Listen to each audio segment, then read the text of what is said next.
Assalamu alaikum, shalom, namaste, what's poppin', what's crackin', what's stacking, what's happening? I like to include everyone. I'm your host, Brother Nice, and today we are talking about Kanye West. Is he crazy? Is he conscious? Or is he just calculated? Now, if you ask me, he's a little bit of all three, but at different times. So in this video, let's talk about how we went from this Kanye West. There's now over 25 feet of water where there was once city streets and thriving neighborhoods. I hate the way they portray us in the media. If you see a black family, it says they're looting. See a white family, it says they're looking for food. And you know it's been 5 days because most of the people are black and they've given them permission to go down and shoot us. And subtle, but in even many ways more profoundly devastating, is the lasting damage to the survivors' will to rebuild and remain in the area. The destruction of the spirit of the people of southern Louisiana and Mississippi may end up being the most tragic loss of all. George Bush doesn't care about black people. So this Kanye West represent the world. When you hear about slavery for 400 years, that sounds like a choice. Like, you was there for 400 years and it's all of y'all? You know, like, it's like we're mentally in prison. I like the word. So this Kanye West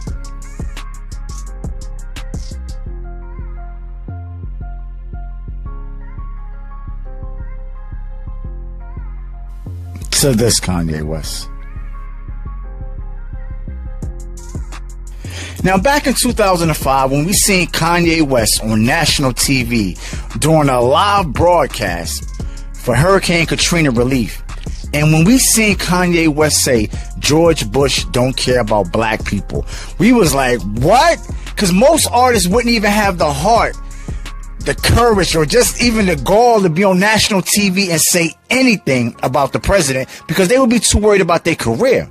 And that's how most black people felt anyway. So when Kanye really had the heart to say that on national TV during a live broadcast, he gained so much respect from most black people. And so we're like, how did we go from a Kanye West that would do that to a Kanye West talking about slavery was a choice? Now, I'm not trying to defend Kanye on this one, but I do want to say that after Kanye made those comments, he later admitted that he was on medication. Now, I'm not saying the medication is the reason he did it. He might have really been feeling like that at the moment, but either way, most black people was hurt by his comments. But what hurt us even more is when we seen Kanye in the White House with Trump, smiling ear to ear, wearing that MAGA hat. Like, I ain't gonna lie, I felt some type of way. I ain't even gonna front. But then I later found out that was the calculated Kanye. I found out that the only reason Kanye met with Trump and took those pics and wore that MAGA hat is because Kanye was trying to get Larry Hoover pardoned from prison. Now, most people don't know who Larry Hoover is, so let me inform you. Larry Hoover was the leader of the Gangster Disciples, which is a gang from Chicago. But that gang has spread throughout the whole country and even here in New York as well. Now, they also go by the name GDs, which is short for Gangster Disciples, or they call each other folk. And for whatever reason, unbeknownst to me, but for whatever reason, the Gangster Disciples and the Crips here in New York, they do not get along at all. And this is why when we sing rap lyrics, we have to know exactly what we're singing. Because there's a rapper by the name of Fabio Foreign, and he has a song called Big Drip. So when you in the club and you singing this song, and he says, if you ain't GDK, then what are you doing with me? He's basically saying, if you're not a Gangster Disciple killer, then why are you with me? And people in the club singing it and not even knowing they dissing the Gangster Disciples. So now you know. But back to Larry Hoover. Larry Hoover was sentenced to 200 years in prison. The man has been in jail since 1973. That has been 49 years. Now, I'm sure some of you say, well, he got what he deserved. He was a gang leader. He should be in jail. But after 49 years, don't you think this man deserves another chance to be in society? I mean, I do, and I see why Kanye was trying to bring him home, even if he had to take the pics with Trump and wear the hat. I understand why he did it, and I respect him for trying. Now, it didn't work because Trump never pardoned Larry Hoover, but it was worth taking a shot. Now let's talk about Kanye West during Fashion Week in Paris, wearing the White Lives Matter t-shirt. Now, I'm not sure if this was the crazy Kanye, the calculated Kanye, but this damn sure was not the conscious Kanye, because he would have never done nothing like this. Now, I also heard that he was trying to sell the White Lives Matters t-shirt. And that really threw me for the loop, because I'm like, what? Now, he couldn't sell the t-shirts. Now, dig this, because this really bugged me out. He couldn't sell the t-shirts because White Lives Matter is actually trademarked by two black men by the name of Ramesses Job and Quentin Ward. I was shocked to hear that and confused, like, why would they trademark that? But they said they trademarked the phrase White Lives Matter not to make money off of it, but to make sure that white people couldn't make money off of black people's pain. I gotta respect that. Now let's talk about Kanye and Adidas. Now some people might say that was the crazy Kanye, and some people might say that that was the calculated Kanye. When Kanye made the comments that he made, the thing about it being Adidas is like, I could literally say anti-Semitic shit and they can't drop me. I could say anti-Semitic things and Adidas can't drop me. Now what? Adidas dropped that nigga immediately. Now, some people believe that this was the calculated Kanye because he knew exactly what he was doing when he made those comments, because he wanted to get out of his deal with Adidas and the Gap. So he said the craziest things possible, including saying no matter what he said, they wouldn't drop him. And we all seen how that ended. Now, some might ask, well, why did Kanye want to get out of his deal with Adidas?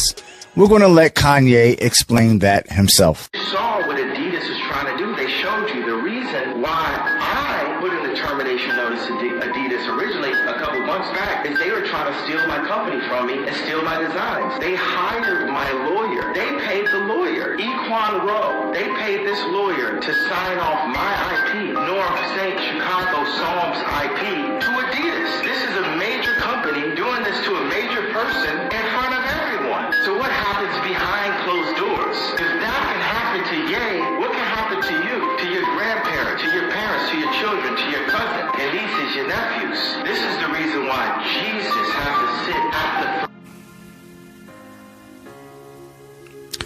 the Trying to understand Kanye is rarely an easy thing.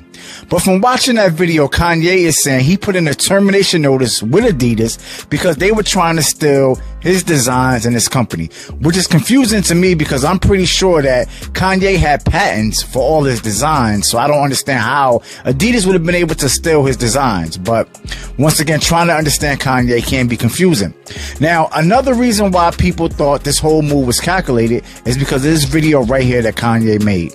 For everyone in contracts, I know that this will never happen again in history. There will never be a situation where people end a multi-billion-dollar deal off of a tweet. Gotcha. Gotcha. So I would like to thank everyone that was involved with this negotiation. Thank God no one was hurt in the process. And I feel free. Now, when Kanye West was dropped by Adidas, I guess he was under the impression that he would be able to keep all of the money that he made with them. However, that was not the case, as Kanye explains.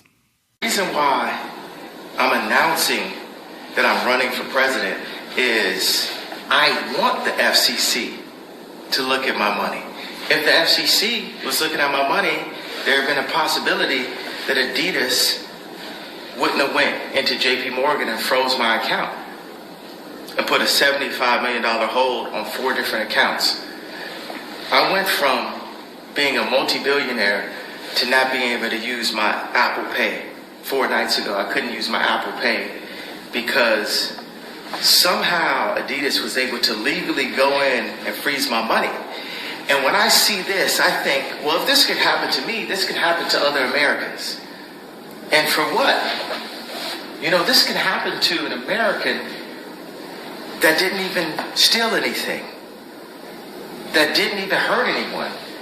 This could just happen to you for saying the wrong idea out loud. Well, I guess you learn something new every day, because I didn't even think it was legally possible for a company to have your account froze after they fired you for no reason. Now, that's what JP Morgan and Chase did for Adidas. They froze Kanye's account. which to me doesn't seem legal. But let's talk about Kanye West running for president in 2024. How many of y'all gonna vote for him? Now, to me, this is the crazy Kanye. And he's not crazy because he wants to run for president. He's crazy because he wants to run for president, but then he goes on Alex Jones' show InfoWars and says he praises Hitler. That's not going to get you a lot of votes. Now, out of everything that Kanye has done in the past couple weeks, what bothers and confuses me more than anything is him running around with this guy right here, Nick Fuentes. I don't even care if I'm not saying his name right. Who is Nick Fuentes? Nick Fuentes is a 24-year-old white supremacist from Illinois. And if you think I'm exaggerating when I say white supremacist, I'm going to let you hear the words come out of his mouth yourself. Black people are violent. Send the military into these black neighborhoods, make the streets safe, they'll complain about it. Enough with the Jim Crow stuff. Who cares? Oh, to drink out of a different water fountain. Big fucking deal. And white people are done being bullied. Discriminating against and denigrating, just denigrating white people. Trump's got to get in there and never leave. Elect Trump one more time and then stop having elections. President for life, that sounds good. Maybe we're going to have to try it. President for life. Now, Kanye and Nick Fuentes just had dinner at Trump's house, and only Lord knows what was discussed. And when you think about Kanye right now, it's kind of hard to support him because he's so confusing. One minute he's selling Balenciaga hoodies for $20, saying that shouldn't be about money, it's about the people. And the next minute he's running around with the white supremacists and having dinner at Trump's house. Let's pray for Kanye, and let's hope he doesn't hurt himself or hurt anyone else. Hey, I'd like to thank you for tuning in. Be sure to like, subscribe, comment, and share. And remember, I'm not only your host, I'm also your brother. I am Brother Nice.